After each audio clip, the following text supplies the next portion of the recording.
ഇന്ന് രാവിലെ മുതലേ നമ്മൾ ടി വിയിൽ കാണുന്നതാണ് നമ്മുടെ അൻവറിൻ്റെ പത്രസമ്മേളനവും കോൺഗ്രസിൻ്റെയും മറ്റ് പാർട്ടികളുടെയൊക്കെ ഇത് നമ്മൾ കണ്ടു. എനിക്ക് പറയാനുള്ളൊരു അഭിപ്രായം, നിലമ്പൂർ എന്ന് പറഞ്ഞ സ്ഥലത്ത് കഴിഞ്ഞ 9 വർഷമായിട്ട് MLA ആയിട്ടിരിക്കുന്ന അൻവറിന് അവിടെയുള്ളൊരു വ്യക്തിസ്വാധീനം വളരെ വലുതാണ്.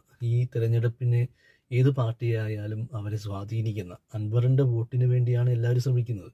അതിപ്പോൾ UDF ആയാലും മറ്റ് ഘടകകക്ഷികളുണ്ടെങ്കിൽ അവരും. ഈ അൻവറിന് സ്വതന്ത്രമായി അവിടെ നിന്ന് ഒരു വിജയിക്കാനുള്ള വോട്ട് അദ്ദേഹത്തിൻ്റെ ഇത്രയും നാളത്തെ പ്രവർത്തനം കൊണ്ട് ആ മണ്ഡലത്തിലുണ്ട്. ശരിക്കും അൻവർ അവിടെ ഒരു സ്വതന്ത്ര സ്ഥാനാർത്ഥിയായി മത്സരിക്കട്ടെ എന്ന് ആശംസിക്കുകയാണ്. വെറുതെ UDFിൻ്റെ കാല് പിടിക്കാതെയോ, UDF എന്നൊക്കെ പറയുന്നത് നമ്മൾ വിചാരിക്കുന്ന UDF അല്ല ഇന്നത്തേത്.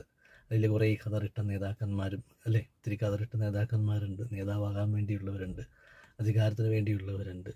അങ്ങനെയുള്ള കുറേ പേരിലാണ് ഇപ്പോൾ UDF പോയിക്കൊണ്ടിരിക്കുന്നത്. ഇപ്പോൾ അൻവർ ഒരു സ്വതന്ത്രനായോട് മത്സരിച്ചാൽ എന്തായാലും സുഖമായിട്ടും ജയിച്ചു കയറും.